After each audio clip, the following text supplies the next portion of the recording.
કેમ છો મિત્રો? તો આજે આપણે સમજીશું પીસીઓએસ વર્સિસ પીએમઓએસ. શું તફાવત છે, શું કામ નામ બદલવામાં આવ્યું છે, પીસીઓએસ કેમ નામ હતું અને પીએમઓએસ કેમ કરવામાં આવ્યું છે. આ મારો પહેલો આજનો મોટો વિડીયો છે, તો આખો વિડીયો જોજો. તમને ઇઝી વેમાં સિમ્પલ લેંગ્વેજમાં હું સમજાવીશ કે પીસીઓએસ નું નામ કેમ પીએમઓએસ કરવામાં આવ્યું છે. બરાબર, ચલો ફટાફટ સમજીએ. સો આના વિડીયોમાં આપણે જાણશું કે પીએમઓએસ કેમ નામ રાખવામાં આવ્યું છે પીસીઓએસ ને હટાવીને. બરાબર, કે કેમ આ નામ બદલાઈ ગયું છે. કેમ કે આ નામ બદલવાનો આ કઈ સોશિયલ મીડિયાનો ટ્રેન્ડ નથી, પણ આ મેડિકલ વર્લ્ડમાં એક મોટો ચેન્જ થયો છે. બરાબર, કેમ કે દરેક છોકરીઓ માટે આ ઇમ્પોર્ટન્ટ છે. હરેક છોકરીઓ એક વસ્તુથી સ્ટ્રગલ કરે છે. મીન્સ કે 10 પહેલા તો 1 કે 2 હતી, હમણાં તો 10 5 6 થઈ ગયું છે. બરાબર, સો એક તો ઇરેગ્યુલર પીરિયડ્સ, વેઇટ ગેઇન, એકને, હેરફોલ, ઇનફર્ટિલિટી, હોર્મોનલ ઇમ્બેલેન્સ, આ બધી તકલીફોથી હરેક છોકરીઓ હમણાં જૂજતી હોય છે, જે કહેતી નથી અને અંદર દબાઈ રાખે છે. બરાબર, ઘણી છોકરીઓ કહે છે તો એનું ટ્રીટમેન્ટ થાય છે, અમુક નહીં કહેતી તો તકલીફ વધતી થાય છે. બરાબર, સો આ વિડીયોમાં આપણે બીજી એક ઇમ્પોર્ટન્ટ વાત પણ કરશું, જે છે હોમિયોપેથી રિલેટેડ ટુ પીએમઓએસ. મીન્સ કે હોમિયોપેથી પણ કઈ રીતે કામ કરે છે તે પણ આના વિડીયોમાં આપણે જાણશું. બરાબર, કે એ ટેમ્પરરી રિલીફ આપે છે કે રૂટ કોઝ વર્ક કરે છે, કઈ રીતે ક્યોર કરે છે તે પણ આપણે જાણીશું. બરાબર, સો આ સાયન્સ કેવું છે કે એક હોર્મોન છે, આપણા મેટાબોલિઝમ છે, ઇમોશન્સ છે, આ બધા ઉપર વર્ક કરતું હોય છે. સો આને આપણે સિમ્પલ વેમાં સમજવાનો ટ્રાય કરશું. બરાબર, સો પીસીઓએસ શું છે તે આપણે જાણીશું. પીસીઓએસ નો મતલબ છે પોલિસિસ્ટિક ઓવેરિયન સિન્ડ્રોમ. વર્ષોથી ડોક્ટર આને પીસીઓએસ કહેતા આવ્યા છે. બરાબર, સો પ્રોબ્લેમ આમાં મેઇન શું છે કે ઘણી વખત એવું થતું હોય છે કે સિસ્ટ હોતી જ નથી ઓવરીમાં, અને ઘણી વખત એવું હોય છે કે સિમ્ટમ જ હોતા નથી ઓવરીઝના. બરાબર, સો હવે આ ટાઈપનું પ્રોબ્લેમ આવે તો કેવું શું. બરાબર, હવે એની અંદર આપણે લઈ લઈએ કે જો આવી કન્ડિશનમાં ઘણી વખત સિસ્ટ ના હોય, ઓવરીઝમાં કોઈ પ્રોબ્લેમ ના હોય, તો આ ટાઈપની પ્રોબ્લેમો નીકળે છે. ઇરેગ્યુલર પીરિયડ, વેઇટ ગેઇન થતું હોય છે. બરાબર, એકને, pimples, hair fall, facial hair, mood swings, insulin resistance, જેની અંદર વેઇટ ગેઇન હોય છે, સુગર ક્રેવિંગ્સ હોય છે, આ બધું થતું હોય છે. જેમાં ડિફિકલ્ટી ઇન કન્સીવિંગ, મોટી મીન્સ કે વધારે પડતી ઉંમર હોય, આપણે 27 28 કા તો એ ટાઈપમાં કન્સીવ કરવાનો ટ્રાય કરે તો કન્સીવ કરવામાં પણ ડિફિકલ્ટી થતી હોય છે. થાકી વહેલું જવું, બરાબર, ફટીગ, સુગર ક્રેવિંગ વધી જવી, આ બધું બહુ દેખાતું હોય છે આની અંદર. સો જે આપણા પ્રોફેસરો હોય છે ને બધા જે સાયન્ટિસ્ટ હોય છે, એ લોકોએ શું કર્યું કે આ નામ બહુ નેરો પડે છે, એમ મીન્સ કે બહુ નાનું લાગે છે. સમજણ નથી પડતી કે પીસીઓએસ નો અર્થ આપણે કઈ રીતે કહેવું.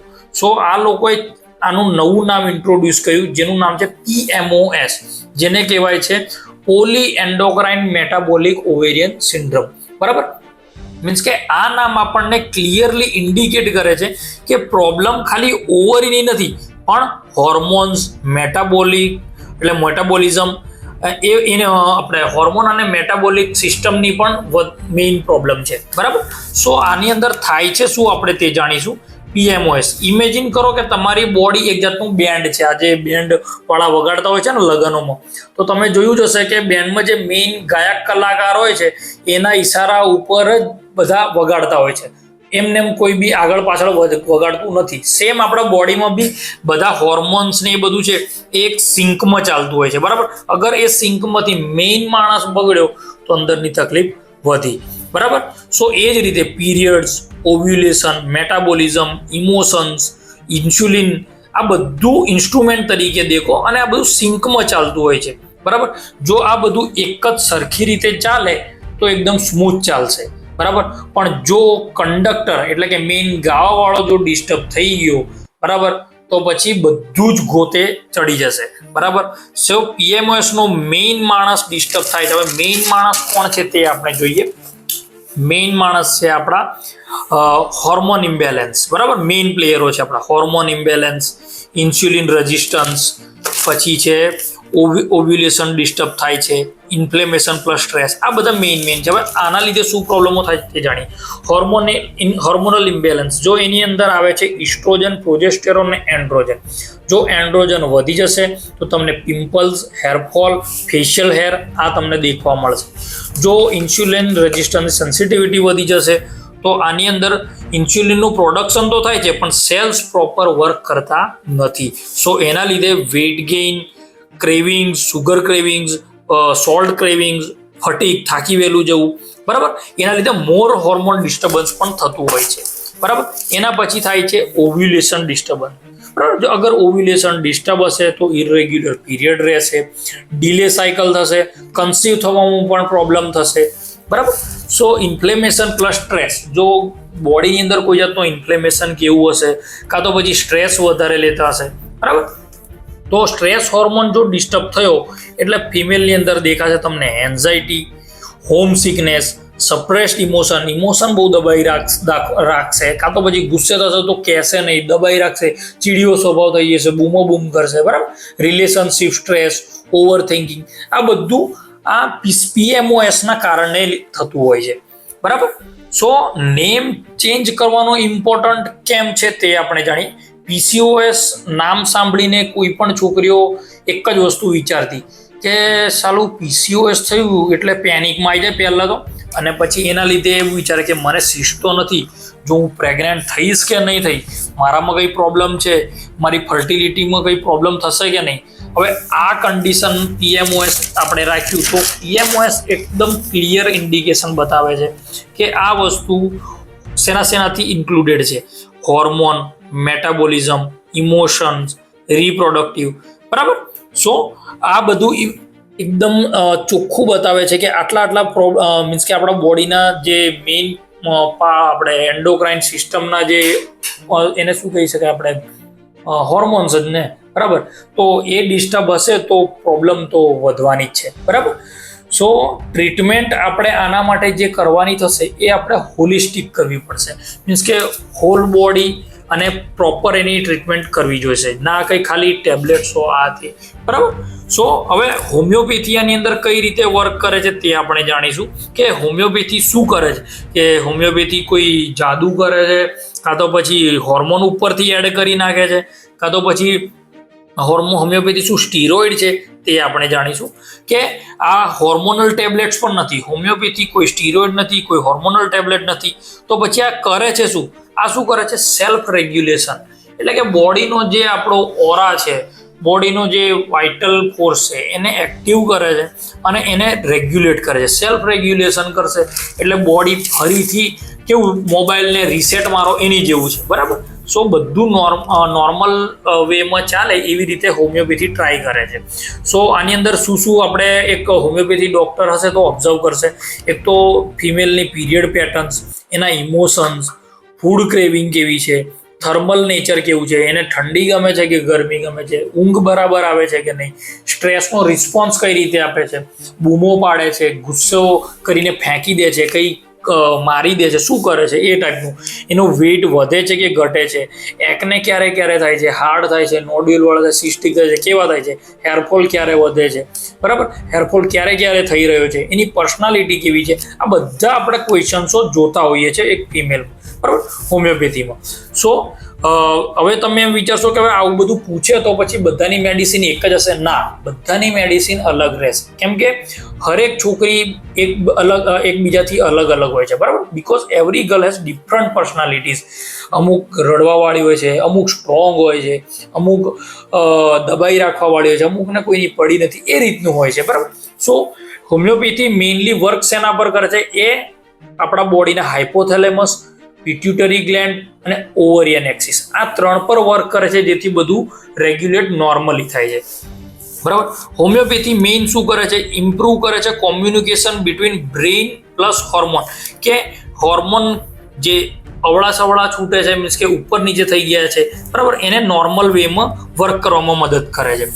હોમિયોપેથી બીજું શું કરે છે? સ્ટ્રેસ રિડ્યુસ કરે છે અને એને કાલ્મ કરે છે, મીન્સ કે ફિમેલને થોડુંક શાંત કરે છે, બરાબર. સ્ટ્રેસ વધારે થાય, તમે જોયું હશે, સ્ટ્રેસ વધારે થતો હોય તો પીરિયડ ડિસ્ટર્બ થઈ જતા હોય છે, બરાબર. તો એ વસ્તુ ના થવા દે. ઓવ્યુલેશન સાયકલ રેગ્યુલેટ કરે છે, પછી મેટાબોલિક ટેન્ડન્સી હોય છે એને પણ ઇમ્પ્રૂવ કરે છે. એની અંદર તમે ક્રેવિંગ ને બ્લોટિંગ જે વધારે દેખવા મળતું હોય છે એ પણ ઓછું થઈ જાય છે અને એનર્જેટિક ફીલ કરતી હોય છે ફિમેલ્સ. બરાબર. સો કોમન હોમિયોપેથિક રેમેડીઝ શું છે તે આપણે જાણીશું PMOSમાં. કોમન હોમિયોપેથિક રેમેડીઝ આપણે યુઝ કરતા હોય છે. એક તો સેપિયા છે, નેટ્રમ્યુર છે, પ્લેટિનમ મેટ છે, કેલ્કેરિયા કાર્બ છે, પલ્સેટિલા છે, લાઇકોપોડિયમ છે, ઇગ્નિશિયા છે. આ ટાઈપની મેડિસિનો બહુ ફ્રિકવન્ટલી યુઝ થતી હોય છે હોમિયોપેથીમાં. સો PMOSમાં આ મેડિસિન વિશે થોડુંક ડિટેલમાં જો સ્ટુડન્ટ હોય તો નોલેજ લેજો કે કઈ રીતે વર્ક કરે છે. બરાબર.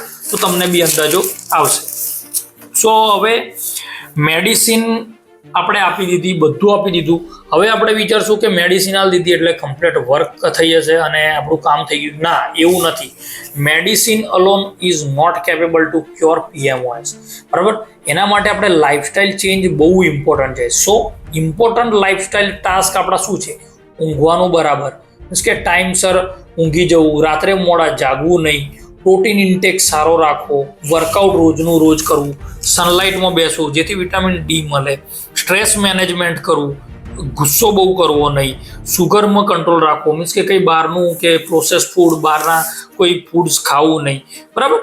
ડેલી ટુ ડેલી એક્સરસાઇઝ કરવામાં આપણે જોવા જઈએ તો આપણે કોઈ મોટું એથ્લીટ કેવું બનવાનું નથી, પણ મેઇન વસ્તુ શું છે? યોગા કરો. તમે જો વર્કઆઉટમાં કમ્ફર્ટેબલ નથી, મીન્સ કે સ્ટ્રેન્થ ટ્રેનિંગને હાથે, તો યોગા કરો, કાં તો પછી ચાલવાનું રાખો. સ્ટ્રેન્થ ટ્રેનિંગ તો કરવી પડે. થોડી સ્ટ્રેન્થ ટ્રેનિંગ કરશો તો એમાં સૌથી મોટો ફાયદો શું છે કે તમારું ઇન્સ્યુલિન સેન્સિટિવિટી ઇમ્પ્રૂવ થશે, જેના લીધે તમારું વેઇટ ગેઇન થતું હશે એ રિડ્યુસ થશે અને તમારી બોડી બી સારી એવી ટોન દેખાશે.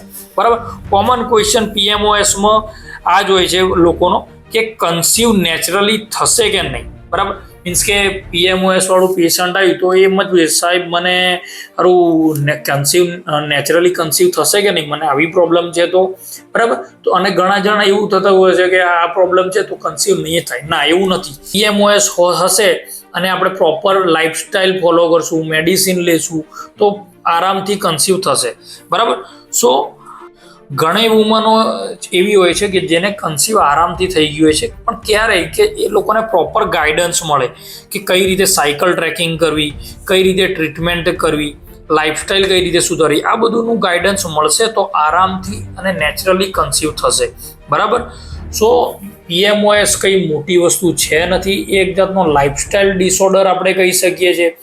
મેટાબોલિક ડિસઓર્ડર, કાં તો પછી ઓવેરિયન ડિસઓર્ડર, કાં તો પછી એને એન્ડોક્રાઇન ડિસઓર્ડર. બરાબર. આ કશું પણ બધા બોલતા હોય છે. મીન્સ કે આ બધું આપણા પિટ્યુટરી, હાઇપોથેલેમસ, ઓવેરિયન એક્સિસને ડિસ્ટર્બ કરી નાખે છે. એના લીધે આ પ્રોબ્લેમ થતી હોય છે.